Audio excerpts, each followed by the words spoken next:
At ito na ang ating tilapia ay luto na. Ayan. Natin ito.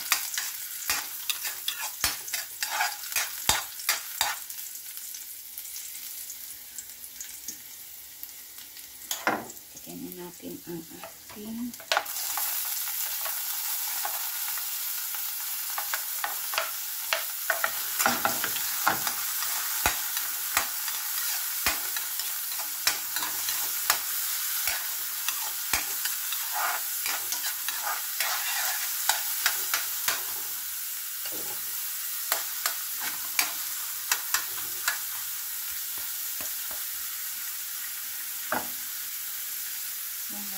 ang ating kamatis.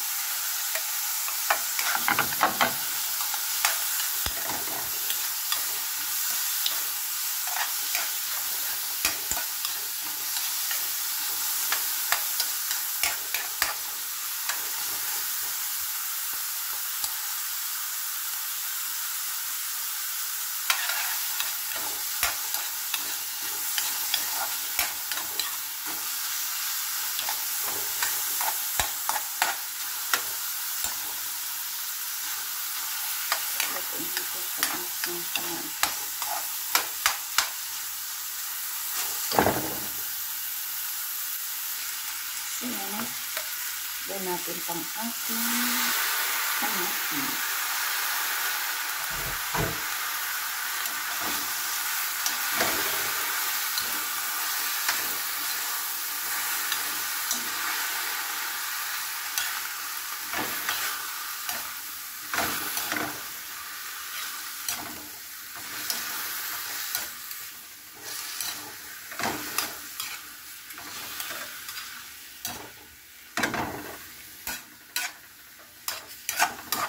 Lagyan ko po siya ng kaunting sabaw.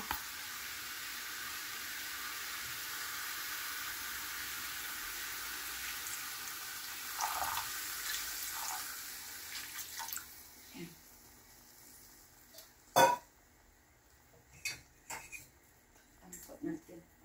Ay, hindi na.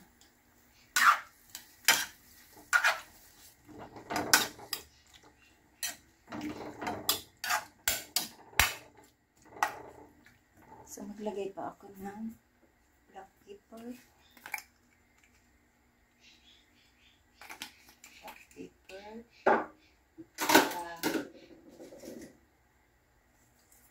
Asin.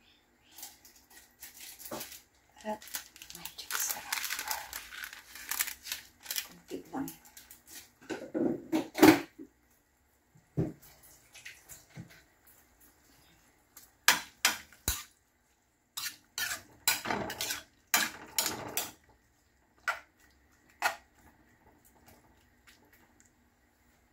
So, ilagay ko na po ang ating tilapia na prito. Ayan. Check muna natin kung tama ba yung kanyang sarap ng sabaw. So, lagyan ko pa po siya ng kaunting patis.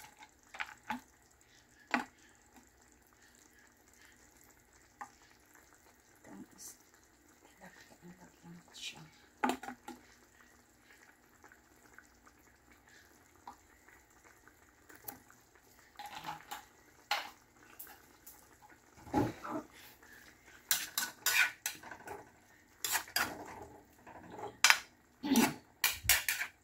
Yummy.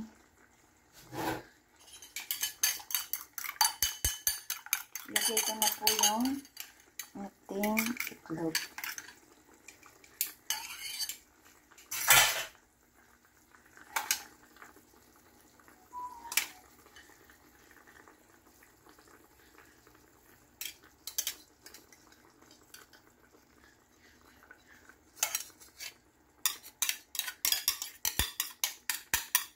Isang itlog po. Ayan.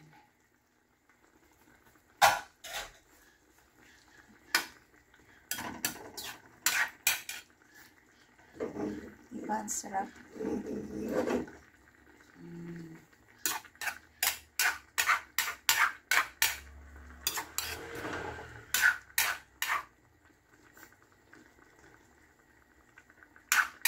Tamang-tama lang siya. So, templahan po natin. Check natin ang sabaw.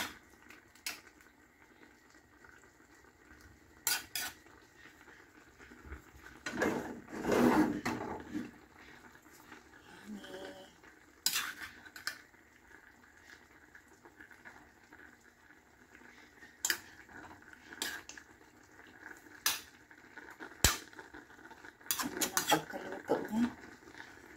Diba?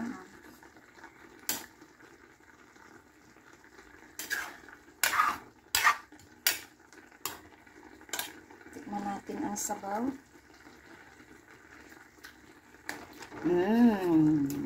Ang sarap. Ayan. Hawain na po natin at ilagay sa ating serving bowl.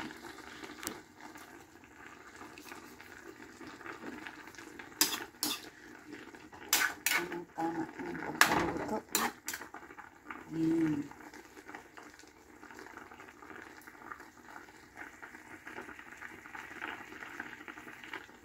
Masarap. Ayan. Masarap po. So, ayan ang ating ginisang pichay with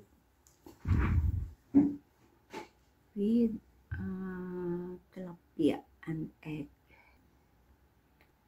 So, ayan po ang aking sarsyadong tilapia with pichay. Diba, masarap.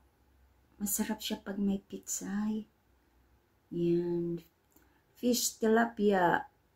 Ayan. Sarsyado with pichay. Ayan. Masarap. Promise.